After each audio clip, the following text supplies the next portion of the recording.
That's probably the hardest working person I've ever, met, obviously. Like he's kind of instilled that into all our blood, that hard work is important and family is important, and there's no better example of that in a person than through Dad.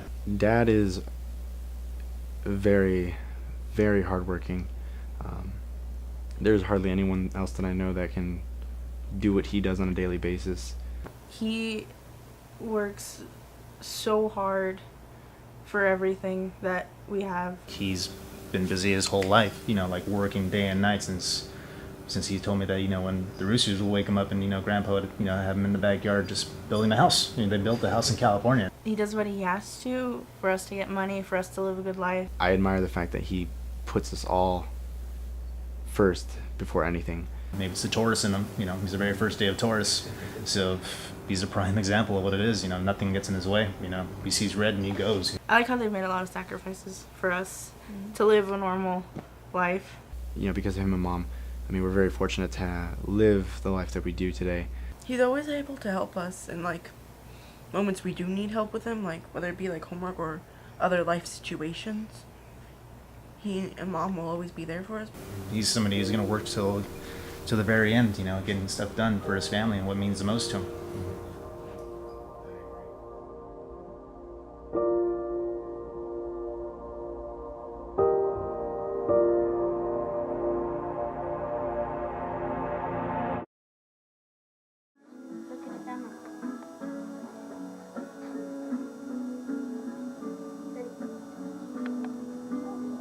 Say hi. Hi. Say what's your name? Say Bina. Yeah. And I'm Big Daddy Cool. Big Daddy. Big Daddy. Big Daddy, yeah. Say hi. One thing I remember clearly too is Dad always had a camera on him. He took a lot of pictures. A lot. Time Yeah. videotapes everything.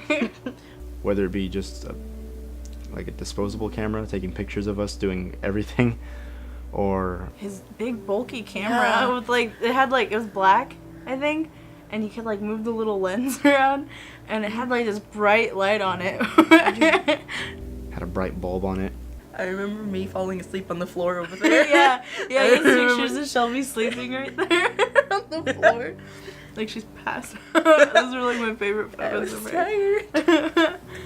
Really small, stupid little memory, but just being at home with Mom watching cartoons, and it's something just made me laugh so much, and Dad was at work, and I was like, Dad needs to see this, and Mom actually had him come home so he could watch a stupid little 10-second clip of some cartoon that I was watching, and it was just something, that just sticks with you, and I appreciate it. And I don't know. I feel like I might have watched it recently, but it's literally just me in the kitchen, and I'm drawing on a whiteboard, and Dad was like, "Hey, what are you doing?" And I was like, and we're still in California. I think I was standing on a chair too, and there was a whiteboard on the fridge. No, not on that one. Bina, no, no. What are you drawing?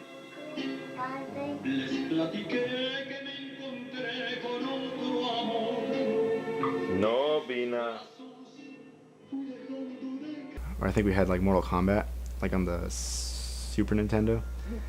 And I remember as a kid, I really liked the menu screen because the music was playing so loud. I just liked the music on there, and I would dance around the apartment complexes to the Mortal Kombat music. I think there's a video of it somewhere too. I remember there was a day where we were playing catch, and I think I was downstairs outside, and we were throwing the ball up to their second floor patio, and I think we would switch around and whatnot, but I remember that day a little bit. him taking to see one of the earliest movies was Encino Man with Brandon Fraser and Sean Astin and Pauly Shore at the drive-in, and that was fun. It was one of my earliest memories of watching a movie as a kid, and especially at the drive-in, and that was just a lot of fun. Taking me with him to work at the print shop, on a regular basis, and just learning the ins and outs of what he did, and This is back in California, right? back in California, with the Fast Lane printing, next door to Martin's Fast Lane Video, and most of the time, I would go to the video store, but those times that I was there, just he taught me how to type and how to be computer literate, and I remember the earliest programs he would let me play with, KidPix and all of that, and just early typing programs, and it's kind of got my introduction into technology and just being behind the computers and all that, and just kind of hanging out there with with him and Uncle Danny, and they're showing me just how to work the press and how to develop negatives and all that stuff. And it was just really it was fascinating. It was fun going to some of the shops and just hanging out with him during lunch. Like just some of those old lunch memories are just fun too. Just going to the Hat, whatever, coming back, just hanging out with him, just spending that time. It was just nice. Getting on the music early on. I probably wasn't expected to be listening to heavy metal, but he kind of supported my habit a little bit. She played me some of his old cassettes. With like, this is Alice in Chains, this is Nirvana. Listen to this stuff, and I brought stealing his AC/DC cassettes and just like listening to that and enjoying it. Kind of opening my world and my my horizons in terms of music. I knew Dad had a guitar at the time, and I was kind of like interested in it, but I didn't really like try it at the time until he showed me this concert video from Metallica, Cunning Stunts.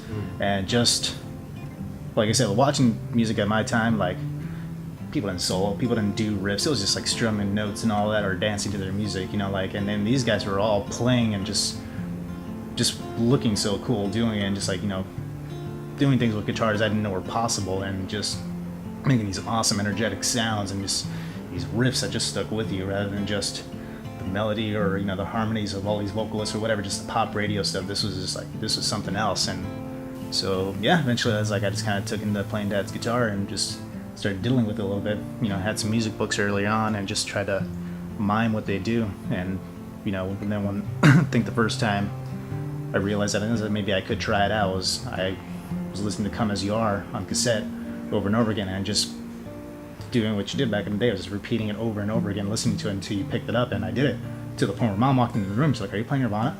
I was like, "I think." And she's like, "Oh, cool." And like that's kind of what kind of sparked my interest. And little by little, picked up guitar magazines and started playing, and just kind of took off from there. But that's where it all started. Bueno, ahora. Apláudele, Cosita, apláudele. Mira. Started felt very tired, but just as he began to fall asleep, he heard a baby cry.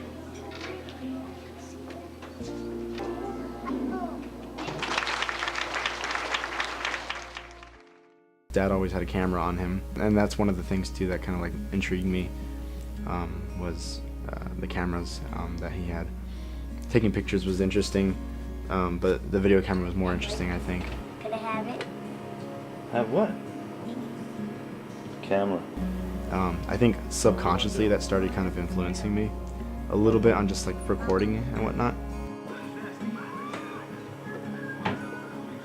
Hey, Dad. Hey, Juju, what are you doing? He was messing around with something called stop motion. Of course, I didn't know what it was called then, but he described it as he was taking pictures for like a second, and then he would take another picture, and if you play the pictures in unison, it would look like a video. And I remember he had the little Gumby dolls and like Gumby toys that we had, and I remember it was at our kitchen table and he was messing around with it and doing the stop motion, and I didn't know what he was doing, but I kind of hung around and watched him. And then we played it back and watched it on TV, and that was really weird.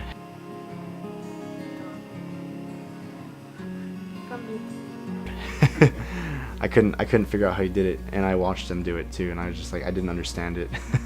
I remember I made some of my very first short films like on his hunky VHS camera. So I think, once again, like subconsciously, I think it started like igniting something in me. Because when I did start doing short films, like at first it was all stop motion, and it was with that same camera too. But I remember when he first did it, and I was blown away. I remember going a lot to the NASCAR races. I was him when like I was like a baby, and now we don't go as much, and I kind of want to go again because I didn't know anything that was happening when I was a baby. I remember having like those huge headphones and it was just really loud whenever they passed by us. I remember having those little like seat things that we would sit on that were supposed to make it more comfortable, like even though it didn't really. Yeah. But we used to sit on those a lot, and I remember wearing a lot of Jeff Gordon clothes.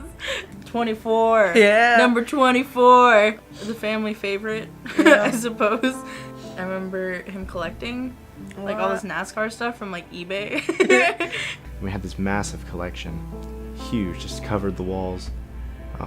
Little die-cast cars that you'd buy from like Toys R Us and like $3. Dad was like bidding online, like on eBay for like certain die-cast cars that were rare. And yeah, before you knew it, we just had a huge collection, and it was like I think our first actual like collection of something. I know some people collect coins and some people collect records, but we collected NASCAR cars. Like in 3rd grade, I was doing horrible. Like I'm sure if I was continuing down the route that I was going, I could have like failed. I don't know if I'm being dramatic because I really don't remember that well, but I was doing really bad, and I think it was specifically like math. And Dad's like the best at math, so I remember he like sat me down and he was. I mean, at the time I thought it was like the end of the world, and I thought he was like so mean to me, but he like actually ended up. I mean, he like sat me down and he like made me learn everything that I was failing. And I ended up becoming like ahead of the game in math. Like I knew like how to do all this stuff before like the 4th and 5th grade, and like I kind of stuck with it, if that makes sense. Like I'm pretty decent at math, and I think that was because of I could go to him when I struggled with homework, even though sometimes he didn't understand it. He'd still try to help me. Just that family's most important in life, like family, education. Those are some of the most important things, and whether or not I showed it during my earlier times, in high school, like, I don't want to say like I regret things, but like, kind of wish I'd, taken that more to heart lately. And nowadays, I really, really do respect and appreciate it. And like, so I try to put more of an effort to spend time with you guys and just try to educate myself in my own knowledge. And I heard him a lot. I listened to all those lessons. I just probably just like I said, I just didn't take it serious in high school enough where I wish I had. Like nowadays I want to make the most out of what I have, because it's true. Education, knowledge, family, there's nothing more important, there's nothing more valuable. You can buy fickle things that preoccupy your mind, but when it comes down to it, what's going to be there in the end is family and your own knowledge and wisdom, and nobody can bring that in other than yourself, and you have to let that in your life. And Dad really made it a point that that's what needs to be a part of you. Don't let anything fall apart from you. Don't let the things you love most in life drift away, and hold on to those things, the music and all that stuff. And he really taught us all that, and that's one thing I'm not going to forget is just Dad's family values and sentiments. Those are things you can never let go, and I never will, thanks to them. That when you are growing up with the family, it is alright to take so many pictures, because now we're able to look back at them and just laugh at so many memories we've had, and just we're able to look at how we've grown up since like we were babies. And he's taken so many videos of like really weird and funny moments. Making sure that family is taken care of is one of the biggest things I think that rubbed off on me little by little. And Dad has always taught us to do what we like to do and do what we love. And I'm thinking like a lot of moments where like I messed up and like Dad just kind of fixed me and put me back on the right track. There was a lot of times, I think that's really important to me, because like of course we all make mistakes, and that's the best way to learn a lot of things, is to make mistakes and just kind of go from there. But Dad was always there to kind of allow me to make those mistakes to a certain extent, and then kind of fix me up and put me back on the right path. Dad, I just really want you to know I appreciate and love who you are and what you've done for me and helped shape me to who I am today. Whether or not I was the easiest to communicate with I was younger. I know I was a stubborn first child and all that, but everything that I am now is because of you. You really instilled that drive and motivation and strength in my heart and all of our hearts. It really showed me what was important in life, and it's nothing I'll ever forget. And from here on out, I only plan on just getting stronger and becoming, hopefully, at least close to being, half the man that you are. Because there's no stronger, more motivated, more determined person, who has more love for his family than you. And I think that's something that's going to grow in all of us, whether or not we see it right away. Like I said, I'm the perfect example, but it's something that will grow in all of us. And it's taken me time to become a better person and just rid myself of my laziness and, my old personality, but it's really sculpted me to become a better person, and I have you to thank for that. So thank you. Dad. Where to start? Thank you for everything that you do and everything that you've done for all of us. I know sometimes it may seem like we don't maybe appreciate it as much, but I hope, that this shows you that we really, really do. I love you. I hope to be like you one day. I hope that we make you proud on a daily basis, hopefully. Just, thank you for being there. Thank you for continuing to be there.